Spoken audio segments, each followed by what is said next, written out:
Hello everyone, स्वागत है आप सभी को आपके प्यारा सा यूट्यूब चैनल कृतज्ञ क्लासेज में। तो बच्चों, आज की इस क्लास में 10th क्लास हिस्ट्री का फर्स्ट चैप्टर है यूरोप में राष्ट्रवाद। इसका लाइन बाय लाइन एक्सप्लेनेशन किए थे। तो आज हम लोग देखने वाले इसका सब्जेक्टिव क्वेश्चन, जिसमें कि शॉर्ट और लॉन्ग दोनों क्वेश्चन को देखेंगे। शॉर्ट प्लस लॉन्ग दोनों क्वेश्चन देखेंगे, जो कि बहुत ही इंपॉर्टेंट होने वाला है यूरोप में राष्ट्रवाद चैप्टर से। तो आप सभी इस क्लास में अंत तक बने रहे और अपने दोस्तों के पास शेयर कर दीजिए। चलिए शेयर कर दीजिए। यहाँ पे जो भी क्वेश्चन लिया गया है पाठ का प्रश्न उत्तर है और एकदम VVI क्वेश्चन है, एग्जाम में कई बार पूछा गया है। तो अंत तक क्लास में बने रहे और जो भी स्टूडेंट्स चैनल पे न्यू है, चैनल को सब्सक्राइब करके ऑल नोटिफिकेशन को ऑन कर लीजिए। चलिए शुरू करते हैं। देखेंगे फर्स्ट क्वेश्चन देखिए, 1848 के फ्रांसीसी क्रांति के कारण क्या थे। 1848 के फ्रांसीसी क्रांति के कारण को पूछा गया है। ध्यान दीजिएगा, यहाँ पे उत्तर है। जो कारण पूछा गया तो इसे पॉइंट में लिख देना है। पॉइंट में लिखने पर आपको ज़्यादा सा नंबर है जो कि बढ़िया दिया जाएगा। आपको लिख देना है कि 1848 के फ्रांसीसी क्रांति के निम्नलिखित कारण थे। उसके बाद नंबर देकर लिख देना है, जैसे कि है मध्यम वर्ग का शासन पर असीम प्रभाव। जो मध्यम वर्ग था इस पर शासन का असीम प्रभाव था, बहुत ज़्यादा प्रभाव था। और नेक्स्ट देखिएगा, समाजवाद का प्रसार। जो उस समय था समाजवाद का प्रसार चल रहा था। उसके बाद गीजो नामक कट्टर एवं प्रतिक्रियावादी प्रधानमंत्री का विरोध है उस समय हुआ था। कि गीजो प्रधानमंत्री था जो कि एकदम कट्टरवादी प्रधानमंत्री था, इसका विरोध किया गया। उसके बाद लुई फिलिप की नीतियों का विरोध, और लुई फिलिप ने जो नीति बनाया था उसका भी विरोध किया गया। तो यही 1848 के फ्रांसीसी क्रांति के प्रमुख कारण है। आगे देखिए सेकेंड क्वेश्चन, इटली जर्मनी के एकीकरण में ऑस्ट्रिया की भूमिका क्या थी। इटली और जर्मनी के एकीकरण में ऑस्ट्रिया की भूमिका बताना है। ध्यान दीजिएगा, ऑस्ट्रिया द्वारा इटली के कुछ भागों पर आक्रमण किया जाने लगा। कि ऑस्ट्रिया था जो कि इटली के कुछ भाग पर आक्रमण करने लगा, जिसमें सार्डिनिया के शासक चार्ल्स एल्बर्ट की पराजय हो गई। ऑस्ट्रिया के हस्तक्षेप से इटली में जनवादी आंदोलन को कुचल दिया गया और मेजनी की हार हुई। देखिए यहाँ पे ध्यान दीजिए, ऑस्ट्रिया था जो कि इटली के द्वारा कुछ भागों पर आक्रमण किया गया। ऑस्ट्रिया ने इटली के कुछ भाग पर आक्रमण किया, जिसमें कि सार्डिनिया के शासक था चार्ल्स एल्बर्ट। इसकी पराजय हो गई। उसके बाद ऑस्ट्रिया के हस्तक्षेप से इटली में जनवादी आंदोलन हो गया। जब यह आक्रमण किया उसके बाद जो इटली में हुआ जनवादी आंदोलन छिड़ गया, जिसके कारण है कि मेजनी की हार हो गई।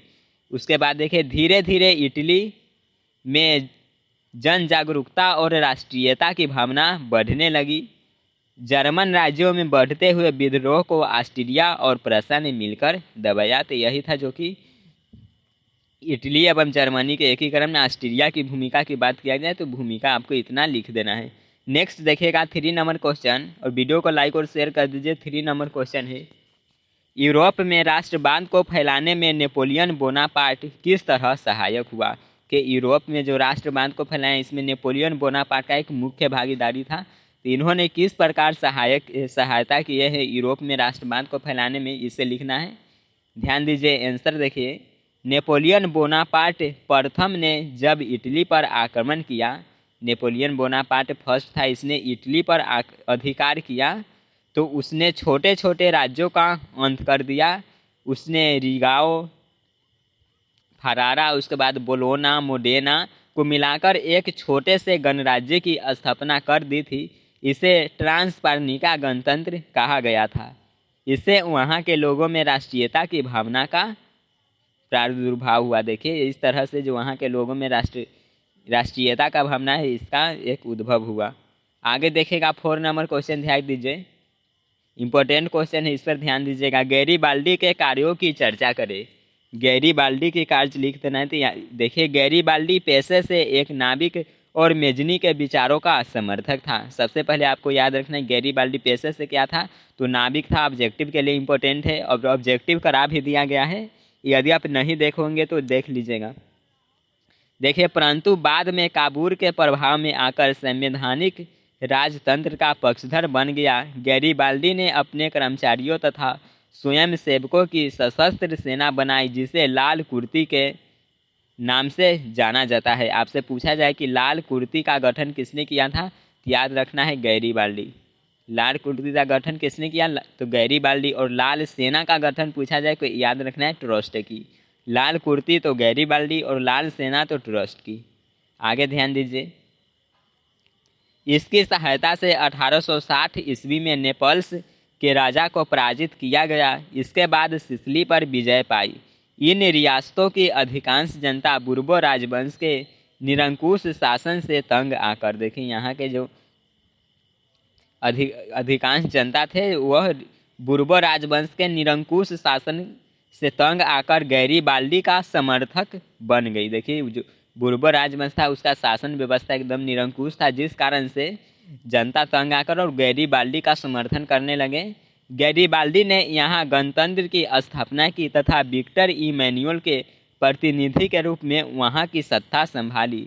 बाद में उसने काबूल के परामर्श पर पोप पर कब्जा कर लिया। इसके बाद उसने अपने सारे जीते हुए इलाकों को विक्टर इमैनुअल को सौंप दिया। उसने विक्टर को संयुक्त इटली का राजा घोषित कर दिया। विक्टर को कहाँ का राजा घोषित करते हैं, तो याद रखिएगा संयुक्त इटली का। और सार्डिनिया का नाम बदलकर इटली राज्य कर दिया गया। देखिए सार्डिनिया था इसका, जो इटली का पुराना नाम पूछा जाए तो इसी का नाम था सार्डिनिया। इसी सार्डिनिया का नाम बदल करके इटली कर दिया गया था। नेक्स्ट क्वेश्चन देखेगा 5 नंबर। आई होप आप सभी समझ गए होंगे। कहीं भी आपको डाउट है तो नीचे कमेंट करके पूछ लीजिएगा। और ध्यान दीजिए 5 नंबर क्वेश्चन है विलियम फर्स्ट। विलियम फर्स्ट के बगैर जर्मनी का एकीकरण बिस्मार्क के लिए असंभव था। कैसे दिया कि विलियम फर्स्ट के बगैर यानी विलियम फर्स्ट के बिना जो जर्मनी का एकीकरण किया ये बिस्मार्क के लिए असंभव था। यानी कि जब विलियम फर्स्ट नहीं रहता तो बिस्मार्क के द्वारा जर्मनी का एकीकरण संभव नहीं था। कैसे, इसके बारे में लिखना है। ध्यान दीजिएगा आंसर पे। जनवरी 1830 में विलियम प्रथम प्रूसिया का शासक बना। वह साहसी, व्यवहार कुशल और योग्य सैनिक था। सिंहासन पर बैठते ही उसने सैन्य शक्ति बढ़ानी शुरू कर दी और उसने जर्मन के राष्ट्रों को एकता के सूत्र में बांधने के उद्देश्य को ध्यान में रखकर महान कूटनीतिज्ञ बिस्मार्क को अपना चांसलर नियुक्त किया। अतः विलियम प्रथम के बिना जर्मनी का एकीकरण बिस्मार्क के लिए असंभव था। आई होप समझ गए होंगे। चलिए आगे बढ़े। जल्द से लाइव चैट में बता दीजिएगा क्लियर है तो थम्स अप कर दीजिए। चलिए क्लियर। तो आगे बढ़ते हैं। नेक्स्ट क्वेश्चन देखिए। अब यहाँ से दीर्घ उत्तरीय प्रश्न है। दीर्घ उत्तरीय प्रश्न यह आपसे 5 नंबर वाले में पूछा जाएगा या 4 नंबर वाले में, कि हिस्ट्री में कुछ क्वेश्चन 4 नंबर वाला भी रहता है, तो ध्यान दीजिएगा। तो यहाँ पर देखिए दीर्घ उत्तरीय प्रश्न का आपको जो उत्तर लिखना है वह 150 से 200 शब्दों में लिखना है। 150 से 200 शब्दों में आंसर लिखना है, जिससे कि आपको बेहतर अंक दिया जाएगा। तो चलिए यहाँ पे बढ़ते हैं फर्स्ट क्वेश्चन की ओर। फर्स्ट क्वेश्चन देखिए, इटली के एकीकरण में मेजनी, काबूल और गैरीबाल्डी के योगदानों को बताएं। इटली के एकीकरण हुआ, इसमें मेजनी का, काबूल का और गैरीबाल्डी के योगदानों को लिखना है। सबसे पहले यहाँ पे समझते हैं मेजनी काबूल का योगदान। मेजनी साहित्यकार, गणतांत्रिक विचारों का समर्थक और योग्य सेनापति था। कि मेजनी के बारे में दिया कि मेजनी साहित्यकार, गणतांत्रिक विचारों का समर्थक और योग्य सेनापति था। मेटरनिक युग के पतन के बाद भिन्न परिस्थिति में इटली में मेजनी का प्रादुर्भाव हुआ, उसका योगदान निम्न है। सबसे पहले यहाँ पे गैरीबाल्डी के योगदान को देखिए। ये नहीं होगा, गैरीबाल्डी का योगदान है, यहाँ से देखेगा। सबसे पहले यहाँ पे गैरीबाल्डी के योगदान को समझते हैं। गैरीबाल्डी को इटली का तलवार कहा जाता है। सबसे पहले आपको याद रखना है गैरीबाल्डी को इटली का तलवार। इटली का तलवार किसे कहा जाता है, तो गैरीबाल्डी को ध्यान रखिएगा। उसने लाल कुर्ती नामक 9 युवकों का एक संगठन कायम किया। इसकी सहायता से उसने 1860 ईस्वी में नेपल्स के राजा को पराजित किया। बाद में सिसिली और पोप को अपने कब्जे में ले लिया। इसके बाद गैरीबाल्डी ने अपने सारे जीते हुए इलाकों को विक्टर इमैनुअल को दिया और विक्टर को इटली का राजा घोषित कर दिया। पिंडमाउंट सार्डिनिया का नाम बदलकर इटली राज्य कर दिया। देखिए सार्डिनिया पिंडमाउंट था, इसी का नाम बदल करके इटली किया गया और इटली का राजा है जो कि देखिए यहाँ पे विक्टर इमैनुअल को सौंप दिया, यानी कि विक्टर इमैनुअल को गैरीबाल्डी ने इटली का राजा बना दिया और सार्डिनिया पिंडमाउंट इसका नाम बदल करके इटली कर दिया था। चलिए आगे देखिए, यहाँ पे सेकेंड क्वेश्चन चला है। गैरीबाल्डी मेजनी का योगदान हो गया, उसके बाद गैरीबाल्डी और काबूर का योगदान यहाँ पे छूटा हुआ है, तो आप सभी उसे पढ़ लीजिएगा। काबूर का योगदान भी इसमें लिखना है। चलिए नेक्स्ट देखते हैं सेकेंड नंबर क्वेश्चन। जर्मनी के एकीकरण में बिस्मार्क की भूमिका का वर्णन करें। जर्मनी के एकीकरण में बिस्मार्क की भूमिका का वर्णन करना है, ध्यान दीजिए।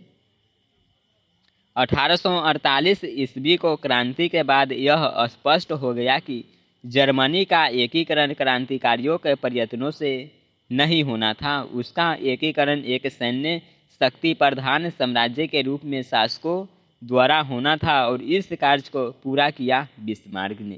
देखिए जर्मनी के एकीकरण में यही बिस्मार्क का मुख्य योगदान था, इतना ही आपको लिख देना है।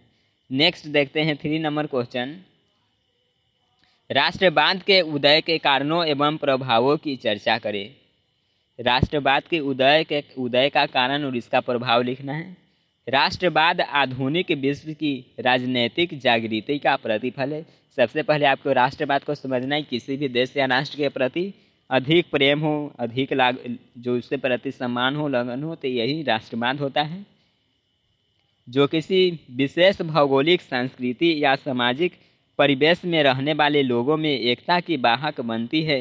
राष्ट्रवाद के उदय के कारण निम्न है। यहाँ पे राष्ट्रवाद के उदय के कारण को देखिए।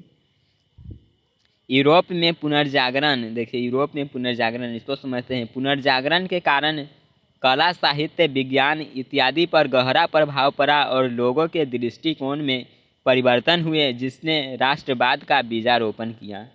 यह हो गया पुनर्जागरण। उसके बाद सेकेंड देखिए, फ्रांस की राज्य क्रांति, इसने राजनीतिक को अविभाजित वर्गीय परिवेश से बाहर कर उसे अखबारों, सड़कों और सर्वसाधारण की वस्तुएं बना दिया गया।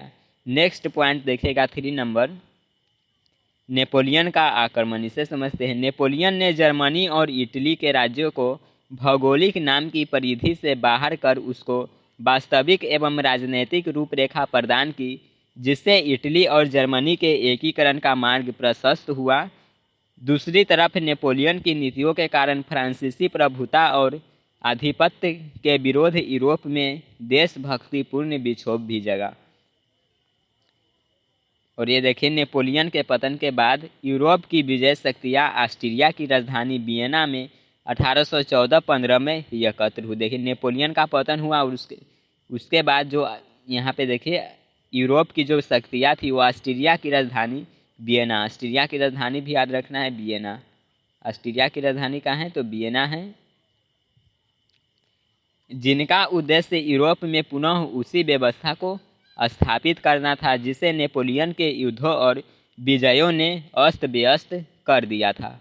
नेक्स्ट समझते हैं जुलाई 1830 की क्रांति के बारे में। ये इम्पोर्टेंट क्वेश्चन है, VVI क्वेश्चन, ध्यान से देखें। यहाँ पे जुलाई 1830 की क्रांति का विवरण दे।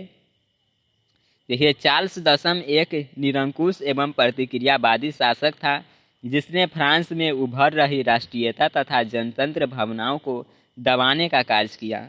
उसने अपने शासनकाल में संवैधानिक लोकतंत्र की राह में कई गतिरोध उत्पन्न किए।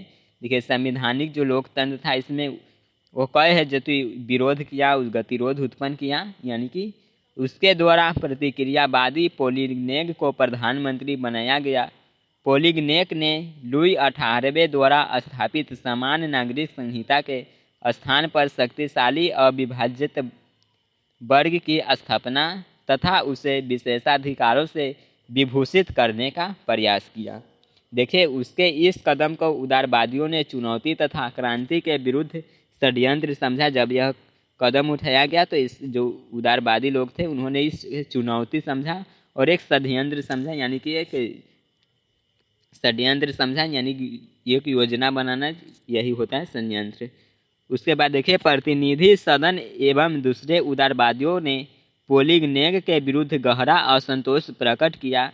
चार्ल्स दसम ने इस विरोध की प्रतिक्रिया स्वरूप 25 जुलाई 1830 ईस्वी को 4 अध्यादेशों के विरोध में पेरिस में क्रांति की लहर दौड़ गई और फ्रांस में 28 जुलाई से, देखिए यहाँ पे ध्यान दीजिए, फ्रांस में गृह युद्ध आरंभ कब हुआ था, तो 28 जुलाई से गृह युद्ध प्रारंभ हो गया। इसे ही जुलाई 1830 की क्रांति कहते हैं। देखिए ये सभी जो हुआ, उसके बाद जो मेन यहाँ पे 28 जुलाई को फ्रांस में गृह युद्ध है जो कि प्रारंभ हो गया और इसे ही जुलाई 1830 की क्रांति का नाम दिया गया। इसके साथ ही चार्ल्स दसम फ्रांस की राजगद्दी को त्याग कर इंग्लैंड चला गया और इस प्रकार फ्रांस में बुर्बो वंश के शासन का अंत हो गया और आर्लेस वंश के लुई फिलिप को सत्ता प्राप्त हुई। देखिए ध्यान रखिएगा, जुलाई 1830 के क्रांति के बाद वहाँ का सत्ता किसे प्राप्त होता है, तो लुई फिलिप को वहाँ का सत्ता है जो कि प्राप्त होता है फ्रांस का। और नेक्स्ट देखिए, यूनानी स्वतंत्रता आंदोलन का संक्षिप्त विवरण दे। यह क्वेश्चन इतना इम्पोर्टेंट नहीं है, आप सभी इसे पढ़ लीजिएगा। चलिए PDF दिया जाएगा, उसमें से आप सभी इसे पढ़ लीजिएगा और यहाँ से देख लीजिए। ये इम्पोर्टेंट उतना नहीं है, PDF में से आप सभी इसे समझ लीजिएगा। डाउट हो तो कमेंट बॉक्स में पूछ सकते हैं। रहने देते हैं आज के क्लास को इतना ही, लंबा ज़्यादा नहीं करते हैं। आपको यह क्लास कैसा लगा ज़रूर बताइए कमेंट बॉक्स में और अपने दोस्तों के पास शेयर कर दीजिए। मिलते हैं नेक्स्ट क्लास में, तब तक अपना ख्याल रखिए। Love you all, bye everyone.